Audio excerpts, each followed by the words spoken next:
Cooperating with our War Department is a group of experts, scientists, economists, businessmen, operatives. It's their job to lay the groundwork for the bombing of the enemy's industrial targets. They must learn all there is to know about the oil from Ploesti and steel from the Ruhr, guns from Skoda and tanks from Essen, radio electronics from Eindhoven and optics from Jena, submarines from Saint-Nazaire and rubber from Hanover. Where to strike with the greatest cost to the enemy at the smallest cost to ourselves. Which of these targets shall we hit and when shall we hit them? Tanks? Guns? Yes, they're on the program, with repeat performances on the way. What else? Where is his softest spot? Aircraft assembly plants? Good, but these plants are widely scattered. The destruction of what product, or part of a product, would do most to cripple Nazi power? What product is manufactured in the most concentrated plants? What product, large or small? 2/3 of Germany's anti-friction bearing industry is concentrated in Schweinfurt am Main. Anti-friction bearings without which modern war with its demand for lightning speed cannot function. Anti-friction bearings, roller bearings, ball bearings. Nothing spectacular about the ball bearing. It's not as deadly as a German 88. But the 88 couldn't do its job without it. It's not as big as the Mark 6, but the Mark 6 couldn't hurl its mile-a-minute attack without it.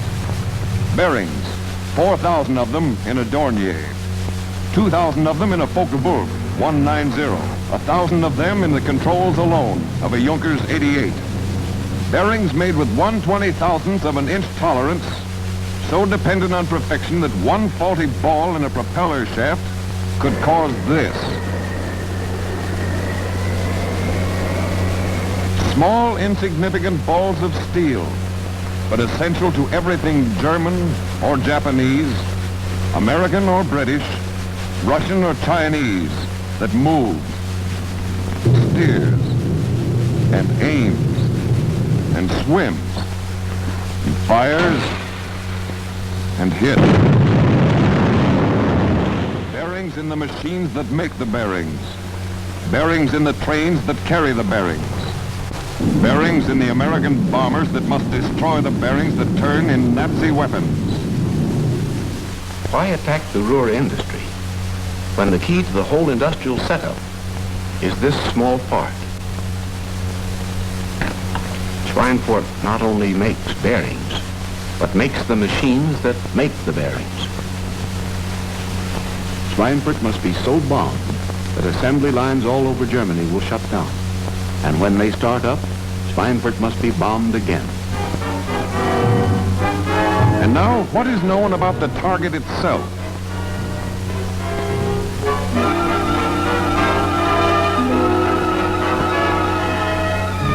Before the war, German industrialists were proud of the catalogs they issued. Catalogs can be very useful when you're collecting certain kinds of information. This bird's eye view of the Vereinigte Kugellager Fabriken works, for instance.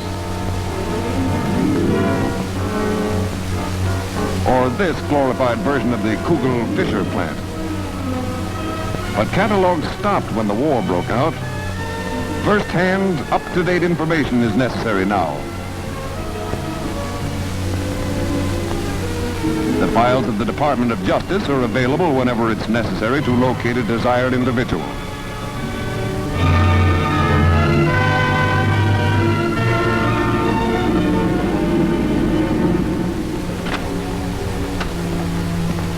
Your name Kirsten? Mr. Ludwig Kirsten? Ludwig Kirsten. You know, you're a hard man to find. There's a fourth address I've been to. I'm from the Department of Justice. Department of Justice? Nothing to worry about. I believe you can help us if you can arrange to come to Washington.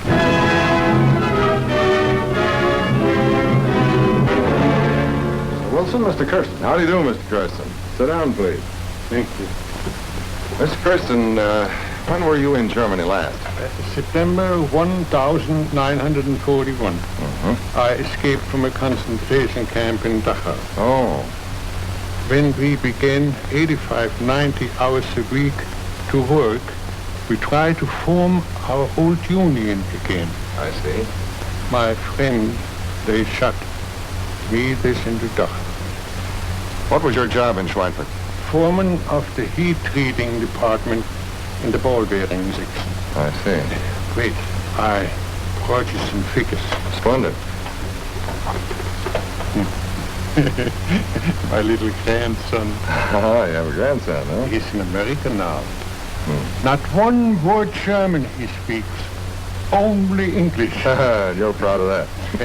Also, here was the number of machines in my department. It is a two-story brick building. Yes. Right next to the railroad. Oh, yes. You mean down here in this section. Yes, that's right. The manufacture of ball bearings requires 12 distinct specialized operations. Damage to one operation could bottleneck the entire production. Refugee Ludwig Kersten, fighting the new order, is a valuable man. From other sources, too, target information continues to grow. In London, for instance.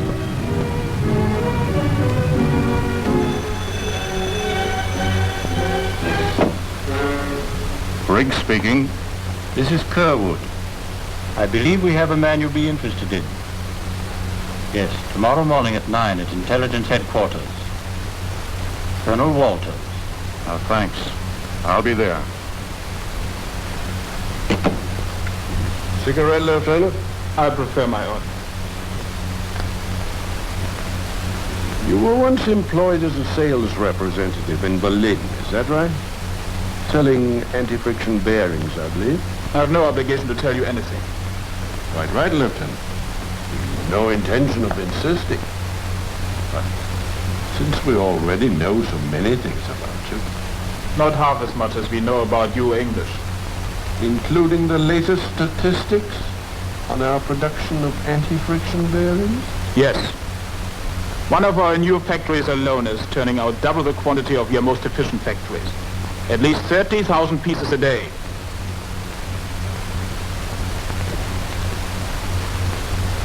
I'll admit, you have us beaten at certain things. Your bearing industry is marvelous.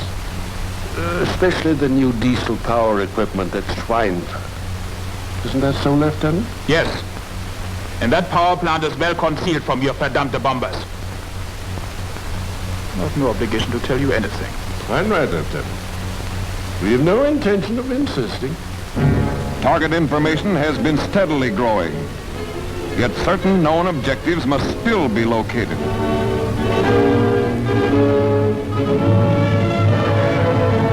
Every strategic bombing mission depends on photo intelligence. Information concerning the enemy based on the study of aerial photography. Without it, an army is blind. High over Schweinfurt am Main, one clear day, flies a photo reconnaissance plane on a special mission.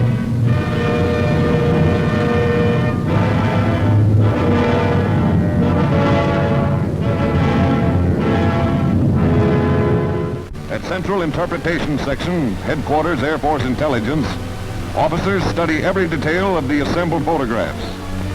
But several pieces in the complex jigsaw are missing. Here, where the new factory was believed to be located, appears to be a forest. Signs of camouflaged gun installations here, but no sign of a suspected airfield near Frankfurt. You can't do precision bombing without knowing your objectives. There are many ways of learning these things.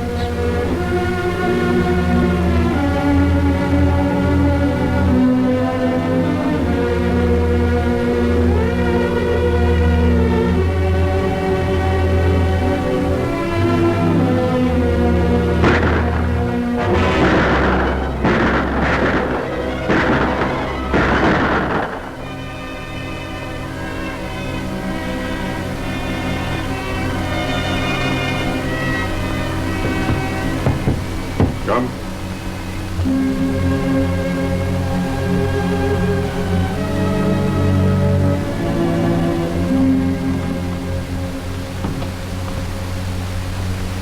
Hello, Heinrich. How was the crossing? Very rough this time. Sit down.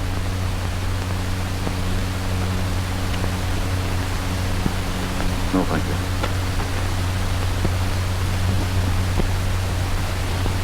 I have so many things to report. You were in Schweinfurt? 8 days. My friend tied me in his barn. He works in the powerhouse of the new factory. His wife is in the inspecting. Are the plants working full? Day and night. 30,000 bearings to turn out each day. And by the way, did your brother come across with you this... They found him 3 weeks ago. It is a picture of Schweinfurt, no? Yes. Here on the river is the new factory, camouflaged like a forest. I'll show you. This is the powerhouse. Anti-aircraft positions you find here, here, here, here. The foundation has been laid for the bombing of Schweinfurt. Now, maps must be prepared, target overlays made, bombers ready.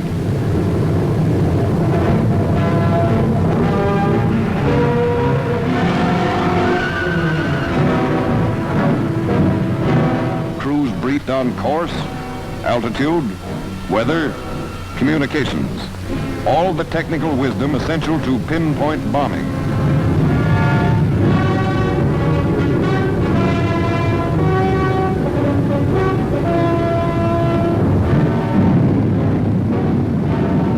Finally, on Tuesday, August 17th, 1943, they were on their way. The little steel balls that turn in a million Nazi weapons of war must be destroyed, must be smashed before they are born.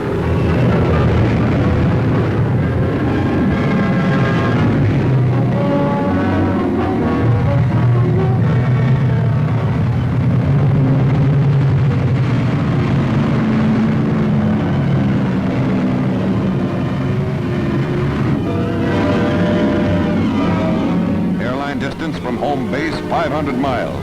Altitude, 25,000. Speed, more than 250.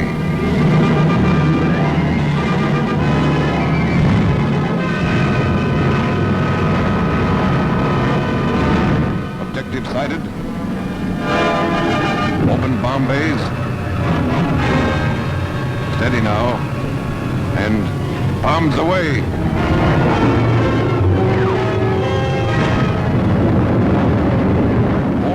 14 tons of bombs dropped. Damage extensive with direct hits on concealed powerhouse and new buildings. And then, October 14th.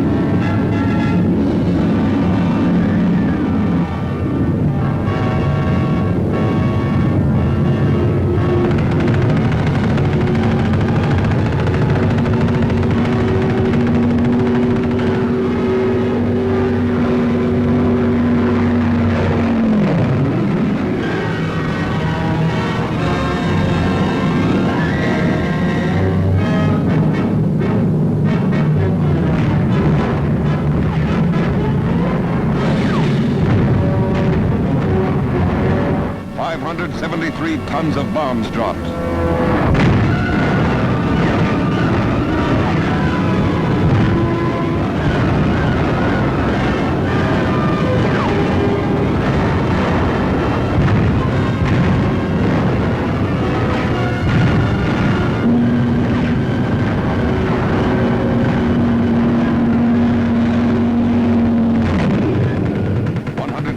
Nazi fighters down.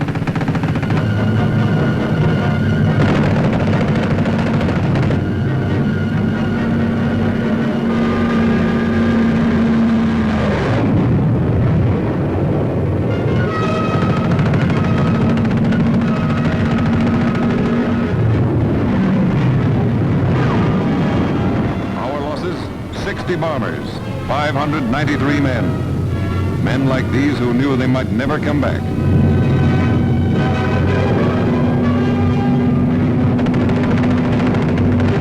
Yes, it was a stiff price. Nothing worthwhile can be bought without paying for it. Results? Well, the Nazis didn't take close shots at Schweinfurt for us, but it looked like this from where our boys sat. One of the boys who came back said, "Ball bearings are running all over Germany tonight." General Arnold said, Schweinfurt was the fountainhead of a first-priority German war industry. We have cut down the enemy's tools of war before they could be forged. And should Schweinfurt ever be rebuilt, we shall strike again. Has strategic bombing been worth the price?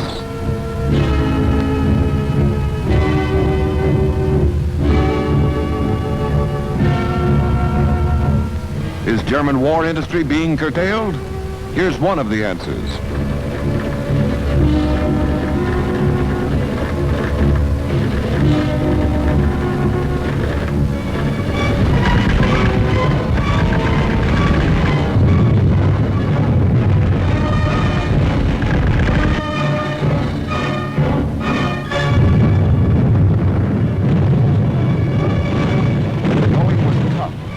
German machine guns and 88s had dug into the hills behind the beaches with all the natural advantages of topography.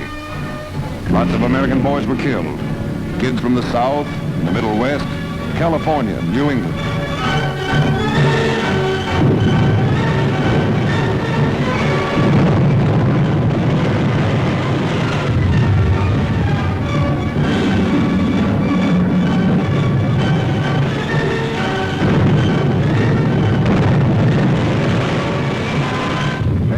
Began to turn. Blasted by thousands of tons of hell from Billy Mitchell's and Boston's, the enemy gave way. We began to advance, held our gains. The Luftwaffe offered little fight. Where were the swarms of Focke-Wulfs? Where were the Messerschmitts? Maybe they never reached the front lines. Maybe they never left Germany. Maybe they never came off the production line because their engines were never delivered.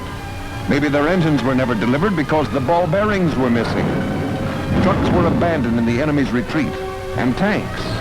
Maybe they lacked fuel. Maybe the enemy lacked the locomotives to transport the fuel. Maybe he lacked the ball bearings that go into the locomotives that carry the fuel that run the tanks.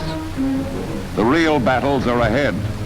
New offensives will soon be struck on a scale undreamed of in history, consuming mountains of equipment and millions of men. Their ultimate destination, the heart of an empire. Will they be successful? Remember the old nursery rhyme? For want of a nail, the shoe was lost. For want of a shoe, the horse was lost. For want of a horse, the rider was lost. For want of a rider, the battle was lost. For want of a battle, the kingdom was lost. And all from the want of a horseshoe nail. The small parts that are so vital to the enemy, so vital to us, give us the millions of horseshoe nails that can sweep us to victory. The more than 12,000 separate parts that go into a P-38. The 100 separate parts that go into an artillery shell. Whether your bench is 6 feet long or a mile, whether your shift has 8 men or 8,000, give us these parts, these gadgets, these little sub-assemblies, these trifles, in the quantities that will speed the day when once more the skill of your hands will be turned to the arts of peace.